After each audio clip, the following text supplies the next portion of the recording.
Episode 24. Rangga yang masih duduk di ruangannya dengan perasaan kesalnya yang entah apa yang membuatnya kesal seperti itu, apa karena dia suka atau kalau Asia digoda lelaki lain. Entahlah, dia ambil handphone di mejanya dan segera menghubungi Asia. Asia yang sibuk berkali-kali menghubungi Asia, nomornya tidak aktif. Dan menghubungi Bobby yang berada di belakang panggung. "Oh my god, Mas Rangga!" teriak melihat panggilan. "Ayo cepat angkat." "Assalamualaikum Mas Rangga." "Waalaikumsalam," jawab Rangga dari balik telepon. Ada yang bisa saya bantu, Mas?" "Oh ya Bob, jam berapa kalian pulang?" "Oh itu biasanya sekitar jam 1 Mas." Bobby takut mendengar suara tegas Rangga. "Hah? Kalian pulang selarut itu?" Iya Mas," melirik Diana di sampingnya dengan wajah yang sangat takut. "Hei, ada apa?" bisik Diana.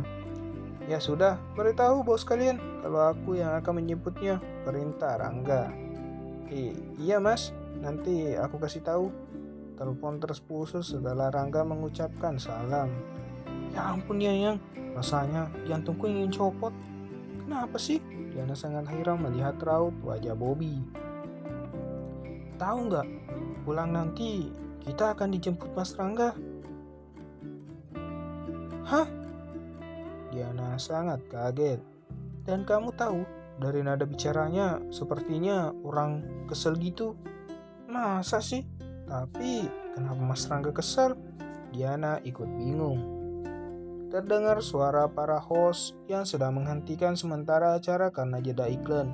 Kedua asistennya itu segera keluar membantu Nona Bos yang berjalan ke ruangannya. Di belakang panggung, karena gaunnya yang begitu panjang menjuntai ke belakang membuatnya susah melangkahkan kakinya dengan cepat. "Nona Bos, ada yang ingin kami beritahu." Bobby yang sudah duduk di sebelah khusus dekat Asia. "Apa sih tumben minta izin? Hanya untuk ngomong doang." Asia bingung. "Jadi gini," menatap ke Diana. "Apa sih kalian ini?" Asia semakin bingung. "Jadi malam ini kita pulang dijemput Mas Rangga." "Hah? Mas Rangga?" Refleks membesarkan nada suaranya. "Hus, ya keras-keras, nanti orang dengar." "Tapi kenapa lelaki itu ingin menjemput kita?" tanya Asia. Kedua asistennya hanya mengangkat bahu, pertanda mereka juga tak tahu. "Oh Tuhan, aku sungguh tidak mengerti dengan lelaki itu." Asia menyadarkan kepalanya ke sofa. Bodoh. Kenapa aku harus menjemputnya? Ada apa denganku?" Mondar-mandir di ruangannya. Seorang polisi berjalan hendak masuk ke ruangan Rangga membawa senampan nasi makan. Apa itu?" tegur Adit. "Ini makan malam buat Pak Rangga, Komandan." Sini biar aku yang bawa ke ruangan." Mengambil nampan makan tersebut menuju ruang Rangga. "Permisi Komandan." Adit masuk membawa makanan. Rangga yang masih mondar-mandir segera duduk di sofa ruangannya karena tidak ingin kalau Adit melihat tingkah bodohnya itu. Kenapa kamu yang bawa itu? Perasaan bukan kamu yang aku suruh." "Anggap saja aku sangat peduli padamu Komandan." Menyimpan nampan makanan di depan Rangga. "Sudah ratusan kali kau menyatakan itu." Rangga mengambil makanan di hadapannya itu. "Oh ya, kamu pedulikan sama aku?" tanyanya sambil menyendok makanan di mulutnya. "Iya dong Komandan, selain kamu komandanku, kamu kan juga sahabat terbaikku." Adit duduk di samping komandannya. "Oh, kalau begitu jam 1 dini hari nanti kau jemput nona artis itu. Kamu idolakan dia, antar dia pulang." "Hah? Aku?" Adit menunjuk dirinya dengan wajah dengan penuh tanda tanya karena hanya menganggukkan kepalanya. "Jangan bercanda bro, mana mungkin aku yang menjemputnya. Kan kamu calon suaminya. Ini perintah. Tapi kan aku bukan siapa-siapa dia."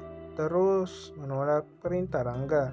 "Gini deh bro, misalnya aku ke sana menjemput dia. Belum tentu juga dia akan ikut denganku. Pertama, dia tidak kenal denganku. Yang kedua, dia itu seorang artis dengan pengawalan ketat. Ya nggak mungkin lah aku bisa mengajaknya. Walau aku seorang polisi sekalipun." Rangga diam sejenak dengan piring dan sendok di tangannya. "Betul juga yang dikatakan Adit," gumamnya. "Oh, oke. Aku yang akan menjemputnya," tegas Rangga kembali. Kenapa juga aku harus terus mengatakan itu pada asistennya tadi? Sambung Rangga dengan nada kecil yang didengar oleh Radit. Hahaha, aku aku sudah paham. Ternyata kecurigaanku tadi betul kalau komandanku ini sedang dalam kecemburuan, jadi ingin menjemput calon istrinya itu. Ade tertawa keras melihat kelucuan komandannya. Rangga memasukkan makanan ke mulut Adit yang tertawa lepas. Rangga sungguh malu dengan sikapnya ini. Jam 1 dini hari, studio tempat acara berlangsung mulai sunyi. Karena acara sudah selesai, Rangga sudah memberitahu Bobby kalau dia sudah berada di halaman parkir. Terlihat Asia dan rombongan berjalan keluar dengan pengawalan bodyguard seperti biasa. Mereka sudah melihat mobil Rangga, tapi Asia masih bertahan dengan pertanyaan para wartawan di depan pintu studio. Rangga melihat dari dalam mobilnya merasa kasihan dengan Asia walau sudah dengan pengawalan, tapi sepertinya dia susah untuk keluar dari sana. Entah apa yang menggerakkan dirinya, tiba-tiba dia turun dari mobil dan berjalan menerobos wartawan dan segera menggenggam tangan Asia. Bahkan dia adalah laki yang menyentuh wanita, tapi refleks dia menarik Asia dari sana. Semua orang kaget melihat pemandangan itu. Walau para wartawan tidak dapat mewawancarai mereka, tapi ini akan menjadi berita paling gempar. Asia berjalan dengan cepat yang digenggam dengan Rangga. Jadi, seperti ini pekerjaan seorang artis. Pulang sampai selarut malam ini, tegas Rangga dari balik kemudi. Maksud mas? Asia bingung dengan sikap Rangga. Kamu itu seorang wanita. Kenapa kamu pulang di jam segini? Rangga masih terus mengoceh, tidak jelas. Ada apa dengan laki ini? Gumam Asia melirik Rangga. Gini ya mas, aku kerja dengan banyak orang. Aku ikut dengan aku dan asisten aku, para tim supir dan bodyguard selalu ikut. Lalu masalahnya? Asia protes dengan sikap Rangga. Ternyata kamu lebih galak dari papa. Aku juga sudah janji pada papa, setelah acara ini aku tidak akan menerima job lagi yang schedule-nya sampai larut. Ada apa dengan diriku ini? Kenapa aku bersikap bodoh seperti ini? Memalukan, gumam Rangga. Maafkan aku hanya khawatir, ucap Rangga.